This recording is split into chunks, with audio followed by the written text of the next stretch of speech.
Lying in a town in Persia, there dwelt two brothers, one named Qasim, the other Ali Baba.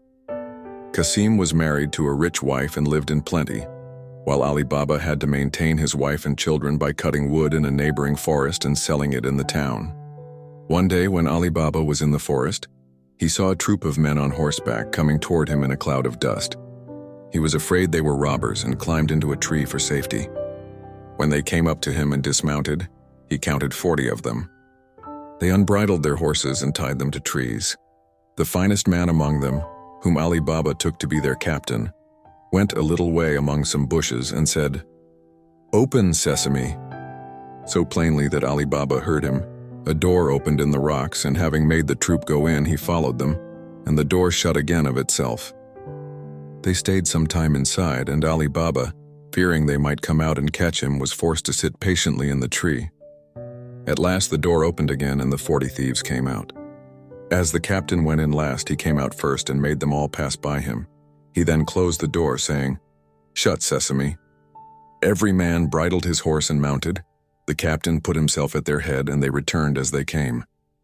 Then Ali Baba climbed down and went to the door concealed among the bushes and said, "Open, Sesame," and it flew open. Ali Baba, who expected a dull, dismal place, was greatly surprised to find it large and well lighted, hollowed by the hand of man in the form of a vault, which received the light from an opening in the ceiling.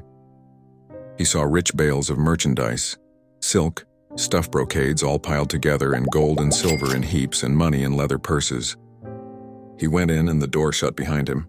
He did not look at the silver, but brought out as many bags of gold as he thought his asses, which were browsing outside, could carry, loaded them with the bags, and hid it all with faggots. Using the words, "Shut, Sesame," he closed the door and went home. Then he drove his asses into the yard, shut the gates, carried the money bags to his wife, and emptied them out before her. He bade her keep the secret, and he would go and bury the gold. "Let me first measure it," said his wife. "I will go borrow a measure of someone while you dig the hole." So she ran to the wife of Qasim and borrowed a measure. Knowing Ali Baba's poverty, the sister was curious to find out what sort of grain his wife wished to measure, and artfully put some sweat at the bottom of the measure. Ali Baba's wife went home and set the measure on the heap of gold and filled it and emptied it often, to her great content. She then carried it back to her sister, without noticing that a piece of gold was sticking to it, which Qasim's wife perceived directly her back was turned. She grew very curious and said to Qasim when he came home, "Qasim, your brother is richer than you. He does not count his money, he measures it." He begged her to explain this riddle, which she did by showing him the piece of money and telling him where she found it.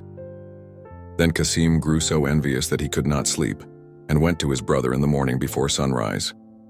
"Ali Baba," he said, showing him the gold piece, "you pretend to be poor, and yet you measure gold." By this Ali Baba perceived that through his wife's folly, Qasim and his wife knew their secret. So he confessed all and offered Qasim a share.